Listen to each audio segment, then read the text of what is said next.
experiencing concurrent difficulties with mood and anxiety, obsessive compulsive disorder, borderline personality disorder, trauma, impulsivity, and interpersonal emotion dysregulation.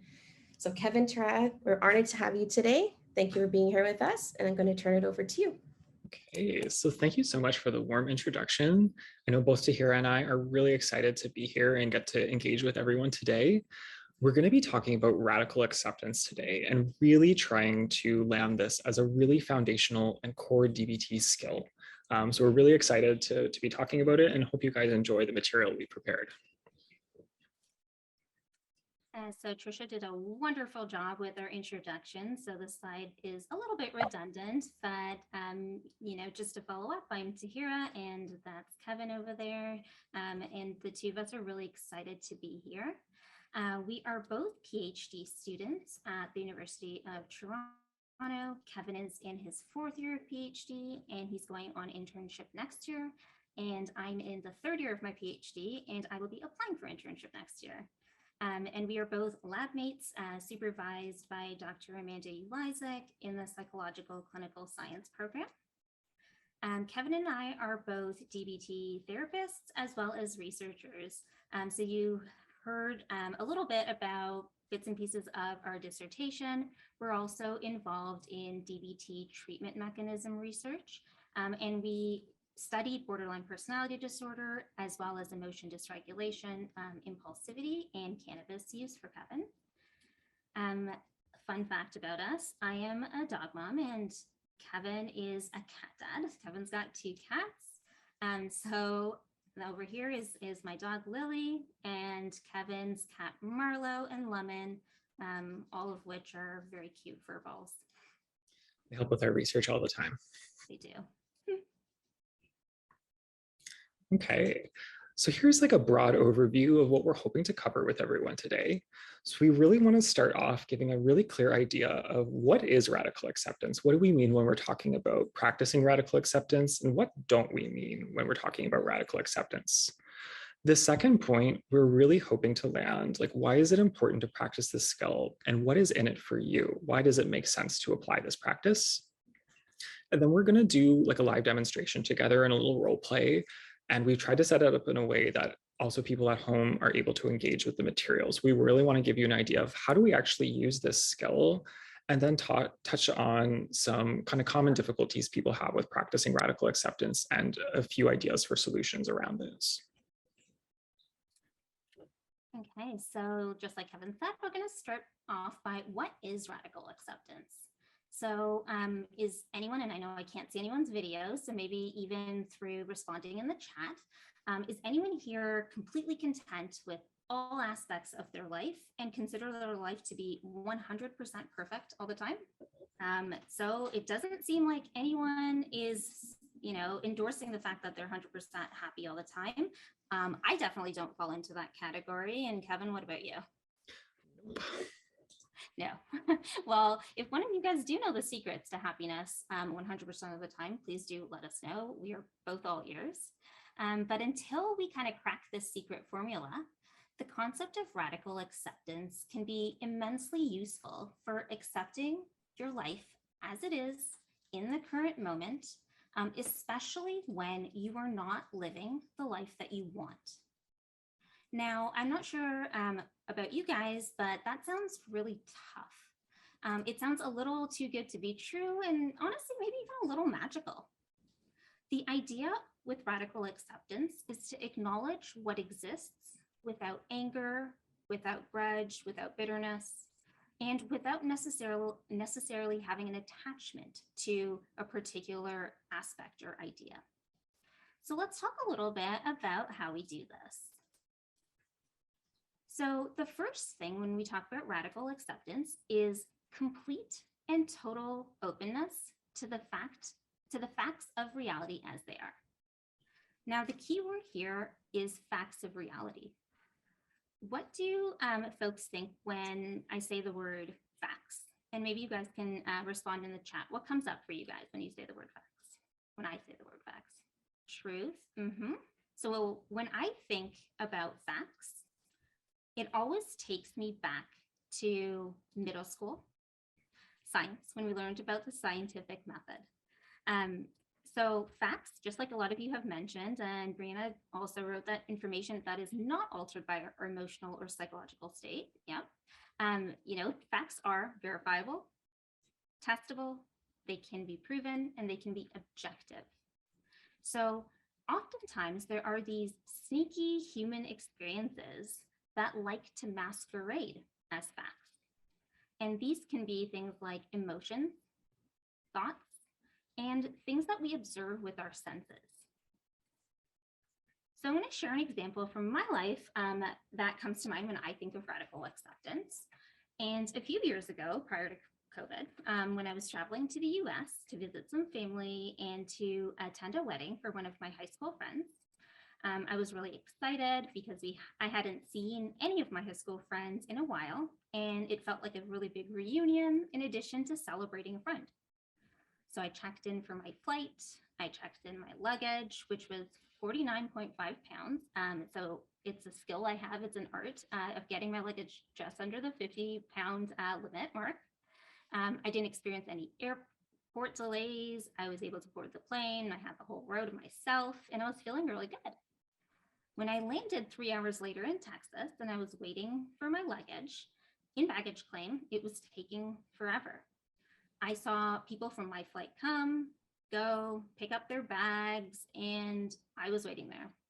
And I knew in my gut that something was wrong and that I felt this overwhelming sense of dread. So what I decided to do is to talk to the airline representative and to ask what was going on. And they said, and I remember this so clearly, they told me, we have no idea where your bag is. So I'm not sure if anyone here has ever been in an airport or airline related delay or, kerfuffle that you might be able to either resonate or empathize with what I was experiencing in the moment. Now, if we look at maybe what I was feeling, thinking, and observing, it likely looked something like this. So in terms of emotions, I experienced a lot of anger in the moment. And that led to me having the thought that I should have just taken a carry-on. I'm so stupid. I was also experiencing thoughts like, I'm going to ruin my friend's wedding. I had a bridesmaid's dress in there that I needed. I was thinking to myself that I'm going to ruin the pictures. My friend might hate me. And when it came to senses, I was observing this agent who was working for this airline, talking to her coworkers, talking about what they were going to eat for lunch, talking about really anything except, where my bag was. So I had the thought that she doesn't even care to help me. Now, these statements that I just highlighted in these boxes, they can often feel like facts, especially when we are experiencing these really intense emotions. However, these are interpretations, judgments, and assumptions about my human experiences, and they aren't exactly facts.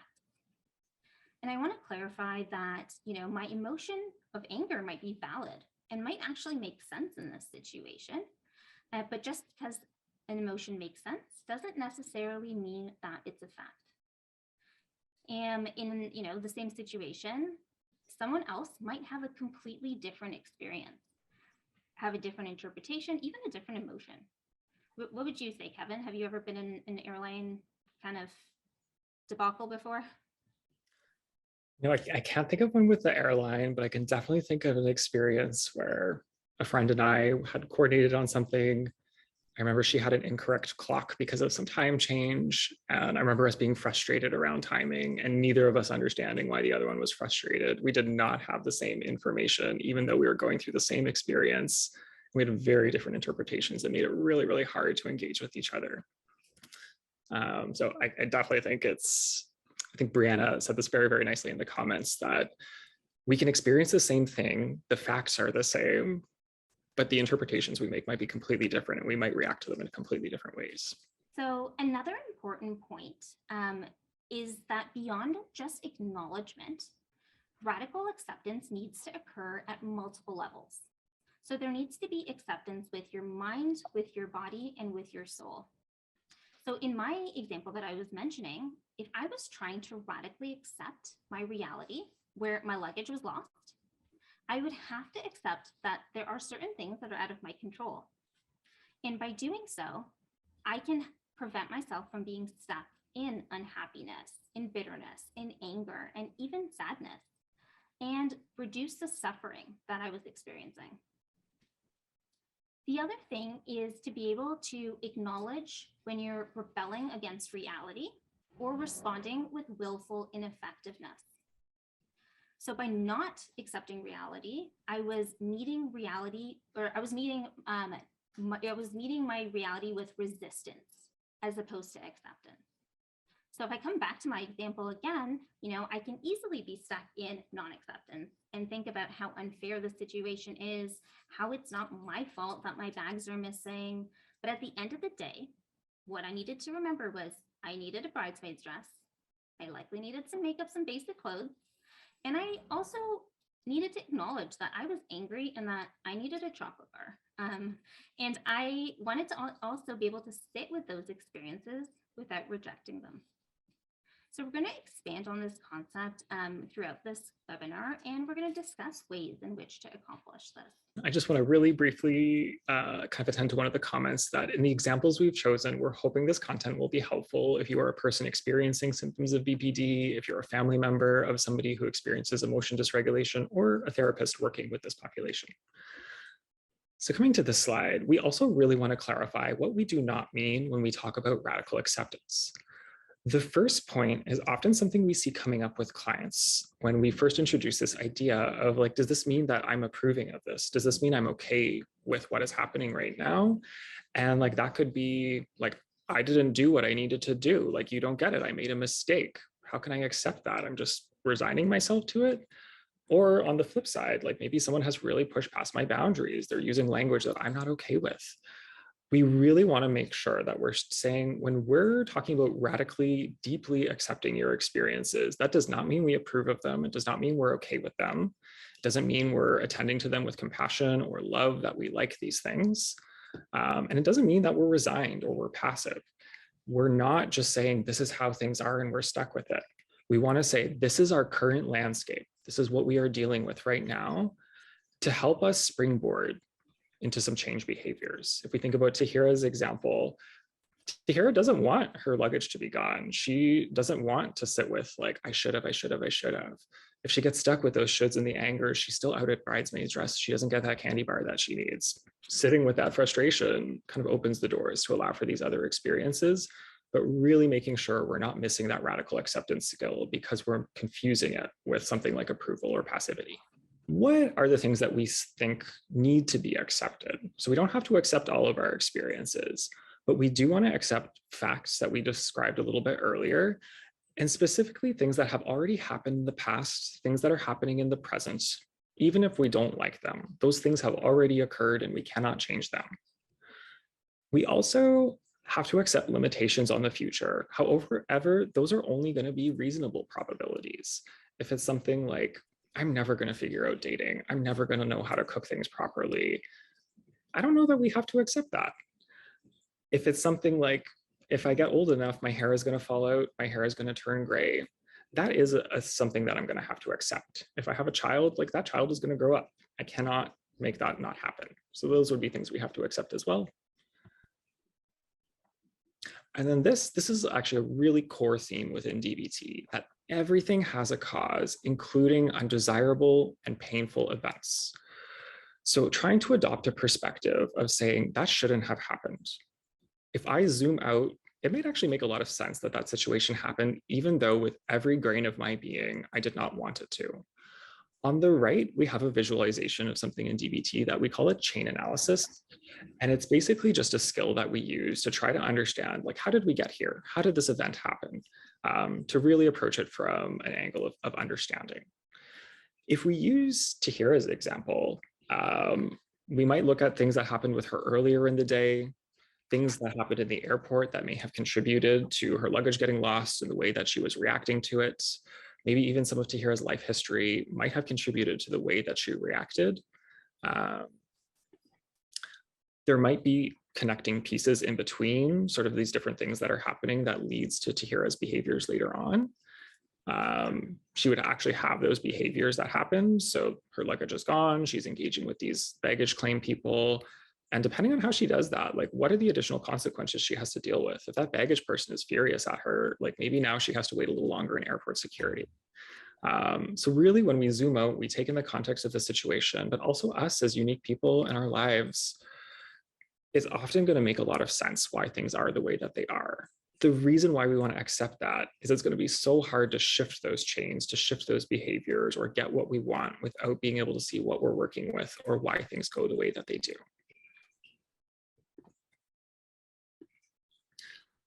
So here we get to like, why is it that I actually want to do this? You're basically saying like all these things that I don't like in life, I just have to accept that. I have to sit with that. What is actually in that for us? And I'm actually really curious if anyone wants to comment, like, do you have any reactions to us saying, practice radical acceptance? It's going to be really helpful, we promise. Yes, I'd love seeing that, Brianna. It's the comment of being like, it's a difficult concept. It's hard sometimes to see things clearly when they're really, really close. And it's helpful for us to be able to zoom out to understand and accept. And I also really like having that highlighted. Like, this is actually a pretty hard skill to practice conceptually, and also going through that experience of saying like, wow, my baggage is gone is not going to be a great feeling to sit with, even though helpful. Can be nice to acknowledge that this is a tough one. Okay, so just kind of dovetailing on what Kevin was saying about why we practice radical acceptance. And I know, Brianna, you mentioned, like Kevin said, it's a really good point that it is a difficult but great concept. And it's sometimes very hard to see things clearly when we're too close. So it reminds me of, the facts that oftentimes we might want to reject reality. And if we reject reality, it usually involves either avoiding seeing or experiencing reality and insisting or wanting that reality to change right this minute. Rejecting reality may also involve denying the facts that are right in front of our eyes. So I think this little meme or this little cartoon illustrates this concept a little bit nicely because obviously the cafe or wherever this little dog is clearly on fire. And the fact that their response is, this is fine. It's a great example of how they're rejecting reality by denying the facts that are right in front of them. And another example that comes to mind when I think about rejecting reality is my relationship with coffee. So for those of you that don't know this about me, but when I was younger, my parents would mention to me that caffeine and specifically coffee can impact my growth, and to this day, and Kevin can be a testament to that. To this day, I have never drank coffee or tea before. And I know that we're on Zoom and I know I'm sitting down, so you can't exactly see how tall I am, but I am 5'1.5". And yes, that 0.5 is very vital. But I, through that process of growing up, I fought with accepting reality that, yeah, I'm shorter than average and that, the coffee intake likely wouldn't have changed that significantly. And it's also ironic that Kevin, who drinks a lot of coffee and tea, he's quite tall, and Kevin does tower over me. So, rejecting reality doesn't necessarily change my reality. Another reason for practicing radical acceptance is that changing reality requires first accepting it. So Kevin mentioned this in a previous slide, but radical acceptance is needed for change to occur. I can almost guarantee that every one of us here at some point in their life has had something that they wanted to change, whether it be about your emotional self, your physical appearance, your way of thinking. Now, luckily, some things in life are easy to adjust to, and others are able to either be changed or altered. However, unfortunately, not everything in life can go the way you want it to, and that's when radical acceptance can come into play. So by being aware of our reality, we can work towards changing it. Another important point is that pain cannot be avoided. Pain is nature's way of signaling that something's wrong. I don't know if anyone here has burnt themselves before. I have one too many times accidentally, where if I touch something hot, our pain receptors send signals to our brain that, ouch, you better move your hand from this. This is dangerous. All emotions, including those that are painful, also have functions that are critical to human survival. So, for example, being sad or feeling grief might cause you to reach out to friends or loved ones. And it allows us to acknowledge the need for human connection. Same with experiencing an emotion like shock. If you get a score on a test or an assignment, it might motivate you to seek help from a teacher, or it might motivate you that you might need to, approach a concept in a different way. And same with anger. Anger might signal to you that either you have a boundary that is being violated, and maybe that serves as a prompt to assert your needs a bit more effectively. Now, along the same lines is this concept of rejecting reality, where your pain turns into suffering. So when we talk about this concept of suffering, we define it as pain plus non-acceptance of pain. So suffering usually occurs when people are unable to refuse or accept pain, or perhaps they're either clinging on to getting what they want and refusing to accept what they have. Now, refusing to accept reality and the suffering that goes along with it can interfere with reducing pain. So in my travel example, if I constantly kept telling myself, oh, I'm so stupid, why didn't I pack that carry-on? My mom always tells me, if you pack in your carry-on, make sure you always pack an additional pair of clothes, so in a situation like this, you're not stuck. If I'm just choosing to ignore reality, and if I'm going to say, you know what, I'm going to sit at baggage claim all night, I'm just going to close my eyes, tap my heels together and really hope that my luggage shows up, is that going to be helpful? Likely not. All it's really doing is keeping me stuck, and it's keeping me in suffering, and that's going to interfere with my ability to problem solve. The last point here is that, is that acceptance and accepting reality can bring freedom. So in the chat, if anybody feels like commenting, can anyone think of an example where you accepted or stopped fighting against something difficult in your life, and that led to a sense of calmness? And you don't necessarily need to share what that was, but just in terms of you having an experience where you go from non-acceptance to acceptance, and then that brings you a sense of freedom or a sense of calm. Just while we're waiting on that one, we really wanted to highlight that you don't necessarily have to take our word for this with radical acceptance, that there's actually like a growing body of literature that looks a lot at how practices of acceptance can impact our lives and our function. There are some studies that we came across that specifically showed that the radical acceptance skill is evidence-based to reduce symptoms of borderline personality disorder. There is additional studies that show that practicing radical acceptance, just like we said, to change reality, to do things different, we have to accept first. That practicing radical acceptance sort of opens the doors to problem solving, to using cognitive skills to think about things in a way that may be more helpful for us. Also been shown to reduce symptoms of like anxiety, of depression. So there's a lot of research, empirical evidence that supports the use of these skills to sort of help give a little bit of rationale to why to use it. Thanks, Kevin. And Brianna also wrote in the chat that, getting a bad grade on a test, being able to accept it, recognize it, means that there is room to grow and there's lots to learn. And that can be exciting and freeing. And Brianna, that's a great example, because I've had many experiences too, where getting a bad grade on a test can sometimes lead to feeling really disappointed, or to even generalizing or catastrophizing some of those thoughts to, I'm never going to get a good job, or I'm never going to get into graduate school. So by accepting that, there's room to grow and it's one test, allows us to, hopefully get excited and to experience a sense of freedom. The other thing is also that acceptance often comes with a lot of sadness sometimes. And even with the sadness, it feels though as if a burden has been lifted.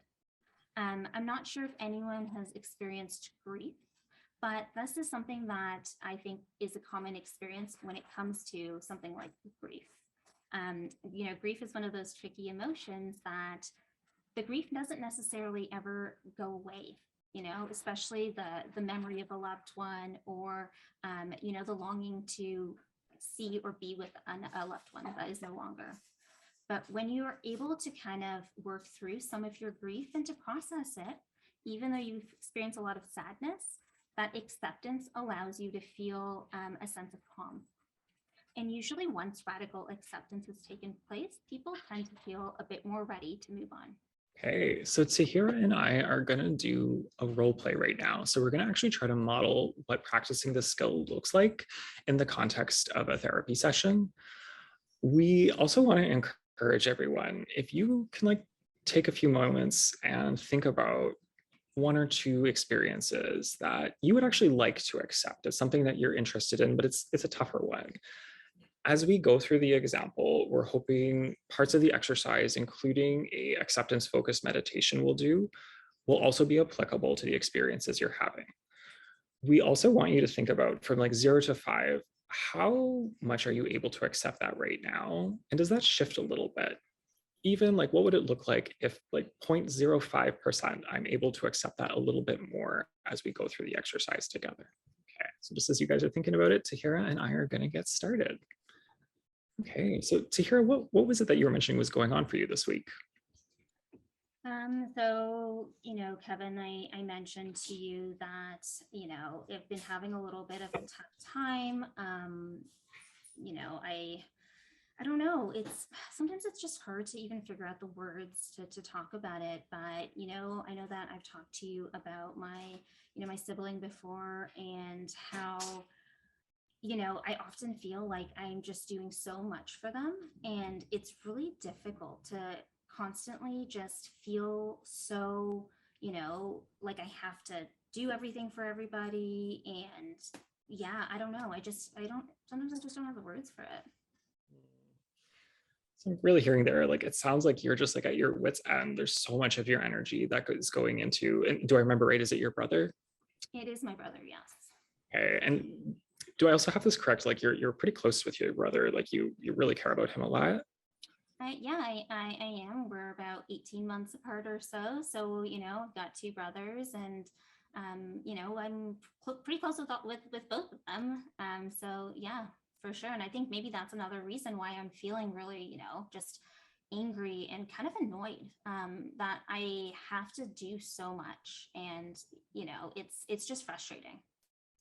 Okay, so in there, it sounds like a big mix. I love this guy so much. He's so important to me, and you're driving me crazy. You are really making me angry that I have to do all of this work for you, that I'm trying so hard to keep you going when I have a lot of my own stuff that I'm trying to figure out. I'm wondering, that part where you're feeling frustrated with it, is it a struggle for you to accept how much effort that you are putting into your brother, and maybe even how much he needs from you right now?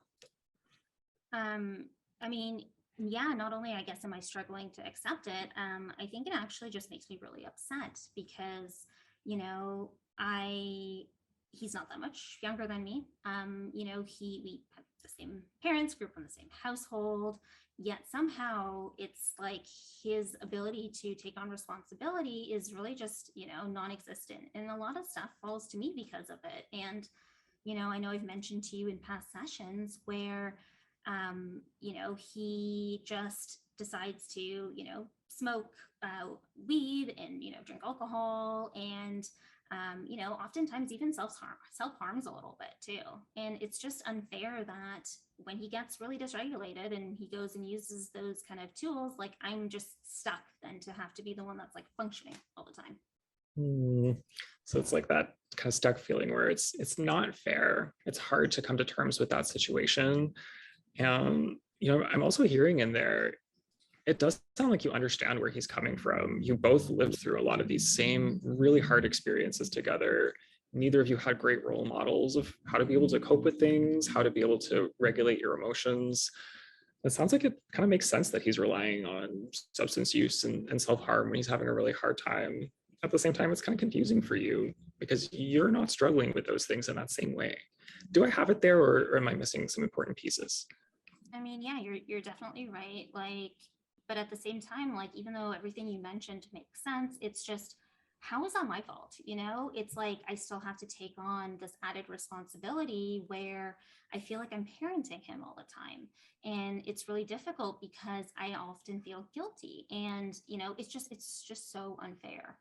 It's just, if I wasn't the firstborn and if I wasn't the eldest, maybe things would be different. And it just sucks. If I was trying to put my finger on the part of this that you're really struggling to accept, that you're struggling to manage in your own life, would that be like, I'm confused why he's dealing with this so differently from me, or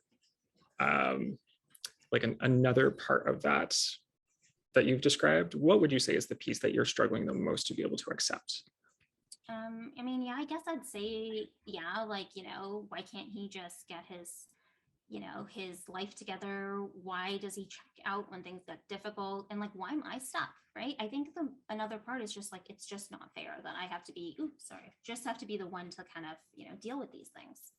Okay, so those ones, even hearing when I read a little bit between the lines, it's like, my brother is really struggling right now and I care about him a lot. I am stuck and I'm pulled into this situation. It's not fair. If we chose one of those things to just try to give it a little bit more room to breathe, is there one that you think would be helpful for us to focus on? I mean, I guess, the fact that it's not fair. I guess that's the one that like angers me the most. You know, yeah, I don't know. I feel like I've tried so many things, but at the end of the day, we tried, doing some strategies that you and I have talked about, but it just feels like it's never ending. Okay. In the past, when we've talked about that experience of anger is a hard one to be able to sit with, is a hard one to be able to give some room, but also stops you from being assertive, from being able to tackle some of these things that are causing you difficulty. Am I remembering that right? Yeah, for sure. Would you be open to it if we did just a short guided exercise together to really focus on that experience of anger, that experience of unfairness, and just give it a little bit of room that we can accept that things actually aren't fair for you right now. Things are not adding up and you're extending yourself a lot for somebody that you care about, and it's hard. Would that be okay?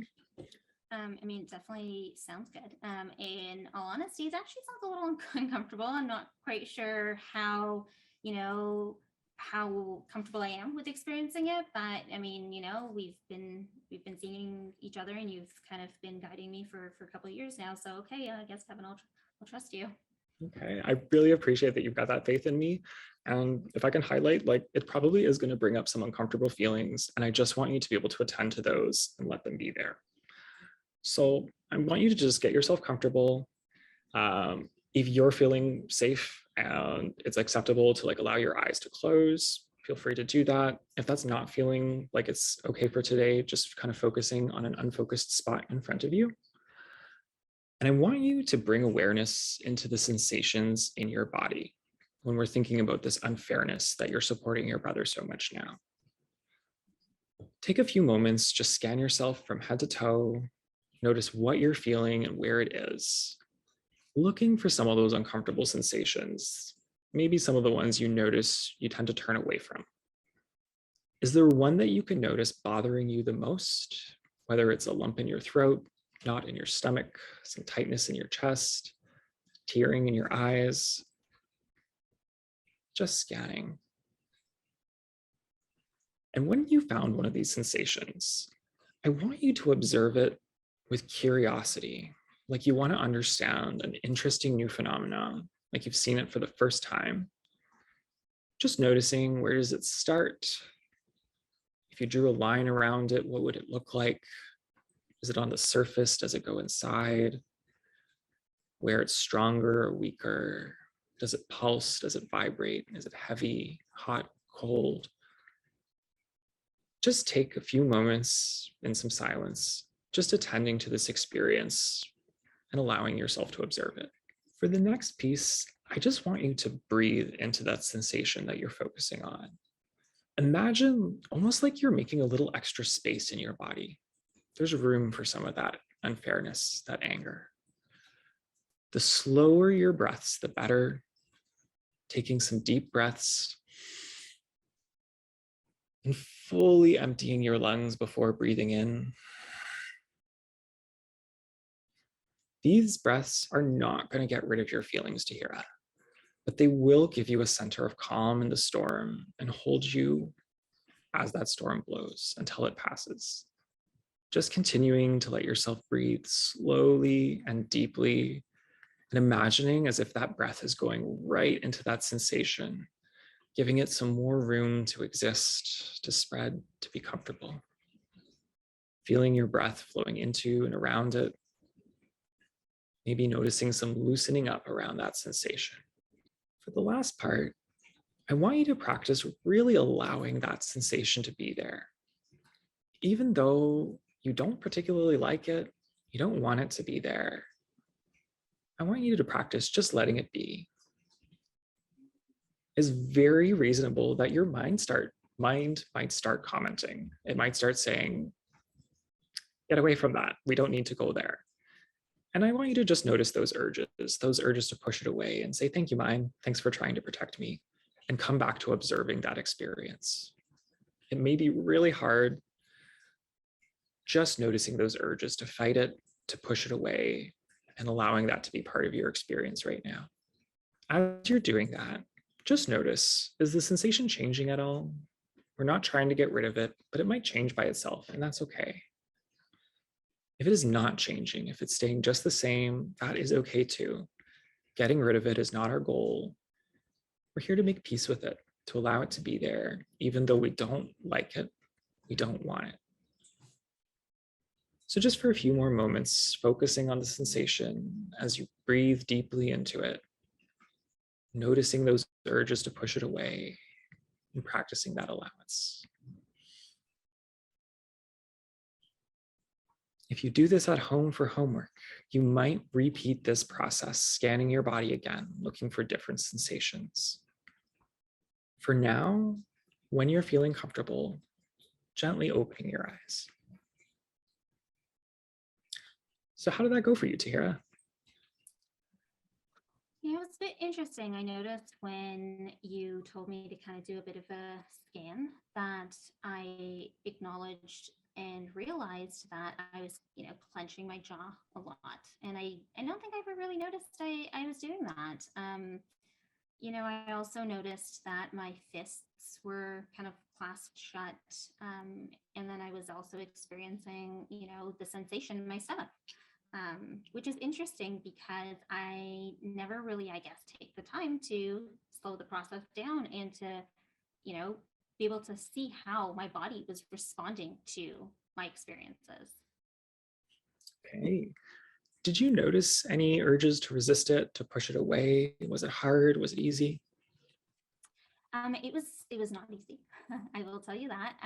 Definitely felt like, when I was clenching my jaw and things like that, I had the urge to automatically just let it go, to loosen it up a little bit. But I tried to resist doing so, and allow myself to just experience it as it was. I definitely had to make a more like an active effort to do so, which was different. Okay, I love that you were highlighting that as an active effort. I want to give you this to practice as some homework. And what you just said, I think, is going to be really important with it, that this acceptance skill that we're working on is not like a destination that we arrive at and I have now accepted this, I'm good to go. Think about it more like running rather than passing a finish line. It's a process we're going through, and it's very reasonable that we might fall out of acceptance. And then our task is to really get ourselves back there again so we can help deal with the situation. Does that make sense? It does. And, the fact that you acknowledge that it is a bit of a process, I think makes me feel more encouraged to try it out. It was difficult to kind of attend to my sensations and to get to a point of, maybe in the moment, I actually experienced moments or glimpses of acceptance. So, it's helpful to know that it's not like, okay, I'm either doing it right or wrong, that it takes practice and it's going to likely have to be something I continue to do over and over again. Okay. if you're practicing this at home, just like you're saying, when you're getting into that state of acceptance, it might also be quite reasonable that some big emotions are going to come up if you're sitting with the fact that, like, my brother who I love is self-harming, is using substances in an unhelpful way. You know, I have nothing against alcohol or cannabis, but hearing there, it doesn't sound like it's serving him the way that he's using it. Some fear might come up, some frustration might come up for your experiences. I really want to encourage you to cope ahead a little bit, to think, if I'm opening the door for these big emotions, can I have a plan in place so that they don't take over? Or I know what I'm going to do to soothe myself to help facilitate this acceptance practice. Does that make sense? It does. Awesome. Great job, Tahira. So thanks, Kevin, for that role play. If anyone has any kind of questions about things as it relates to the role play, we'd love to answer them in the question and answer period, but also feel free to continue to type away in the chat if you have anything, so that way you don't forget. So we wanted to just round out the webinar with barriers to radical acceptance. So, we've talked a lot about what it is, how we do it, why we practice it, including a little bit of a role play that maybe illustrated reasons why practicing radical acceptance can be helpful, but the fact that it can also be difficult as well. So when we're talking about barriers to radical acceptance, it requires effort, it requires motivation, it requires attention. There are also other factors that might interfere with radical acceptance. So one thing that, and I think it was kind of highlighted in the role play, was the fact that my fictional brother uses cannabis and self-harm as a maladaptive coping technique. So for many individuals, a lack of skill in order to be able to regulate emotions or accept emotions or practice radical acceptance isn't uncommon. Many individuals try to accept, but they simply maybe just don't have an idea of how to go about it. Also, radical acceptance is a skill just like any other skill, just like training a muscle, that the more you do it, the better you get at it with practice. Another barrier to acceptance involves the belief that accepting reality minimizes or improves it. Now, I know Kevin touched upon this in previous slides, where just because you are choosing to accept reality doesn't necessarily mean that you agree with it or that you approve it. And people often confuse acceptance with being passive or with doing nothing to change or prevent future events. So it's important to know that these two things aren't necessarily the same thing. As we've kind of talked throughout, this past 40 minutes or so, you can't change something that you don't accept. So if you don't face kind of the reality as it is, if you choose to deny it, how will you change it? If you think that there's either no cause or something kind of just magically happened through fate or through luck, again, it kind of still puts us in that same question of, well, how do we change it? So if we want to change something, we need to accept it in order to be able to change. And because when we talk about accepting reality as it is, we're not saying to accept it and believe it can never change. Reality is always changing. And if you want to have an influence on how it changes, your interest is to accept how it is right now. The last thing is also, oh, sorry, Kevin, I think you were going to mention something. Yeah, I was going to say, just like a kind of illustrating example I really like with what Tahira was just mentioning is, if any of you are drivers, think about driving on ice. If your car spins out, it's going and going and going. I don't want my car to spin out. Logically, I'm going to turn the wheel in the other direction for dear life.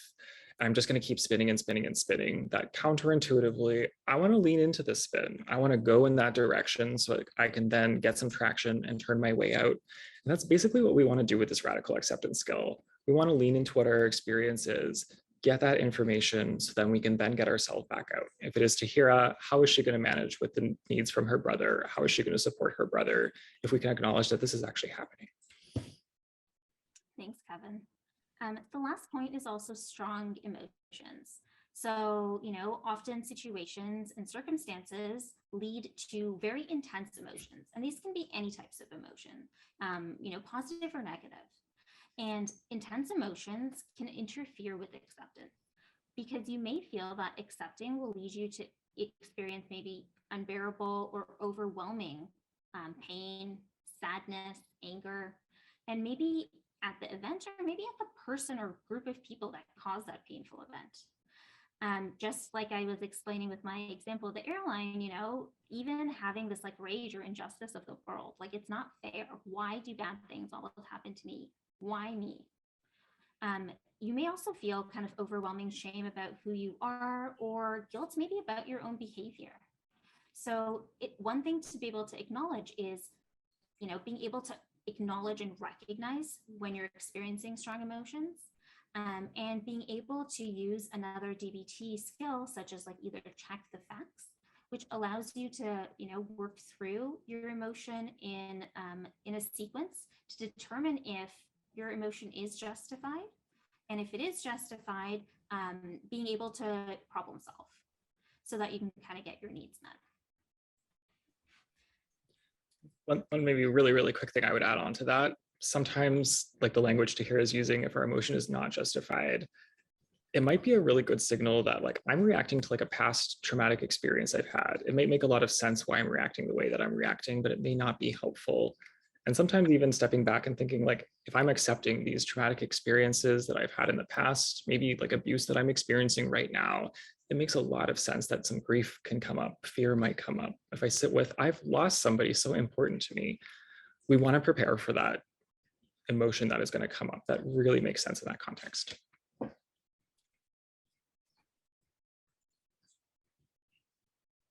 So thank you guys so much. We really, really appreciate that you've taken the time to speak with us, and we hope the talk has been helpful. And I know both of us are happy to stick around for a little while and answer any questions. So we're curious what you guys are thinking. That's a great question. So Tara Brach, like famously, has a book called Radical Acceptance. A lot of the concepts are very, very similar to what Tahira and I have talked about today. If you read her book, which I definitely love that book, I think it's great. It's similar to this, but with like a lot more detail, with a lot of great working examples of times that she has struggled to practice acceptance that I think are quite relatable. And I'll just add on to that too. The role play that Kevin and I did, being able to really take a focus on emotions and bodily sensations and, experiencing our emotion in different ways also is a little bit of a nod to self-compassion. So that's also another connection to Tara Brach's work as well. Thanks, Brianna, and thanks for participating. I think that's a great question with dissociation. A lot of the time, and I'm curious what your experience is, Tahira, a lot of my clients who tend to dissociate have developed that as a strategy at different parts in their lives when like it's actually not safe to be able to sit with the intensity of those emotions, maybe experiencing a lot of chronic invalidation or abuse. I think that can be a bit of a barrier to practicing that radical acceptance skill, that the thing that I need to process, that I really need to come to terms with, I might lose that ability to focus and sit with it. That might be like a really nice one to like, maybe with the help of a therapist, like work on, can I help stopping that dissociative process so I can accept the things I need to accept, process what I need to process, and deal with what I need to deal with? Or thinking about like, what are strategies that are helpful for you when you're experiencing dissociation to still help you accept some of the experiences that are helpful to accept? Do you have other thoughts on that one, Tahira? No, I definitely agree. It also kind of calls to mind, a similar function of working with individuals with OCD.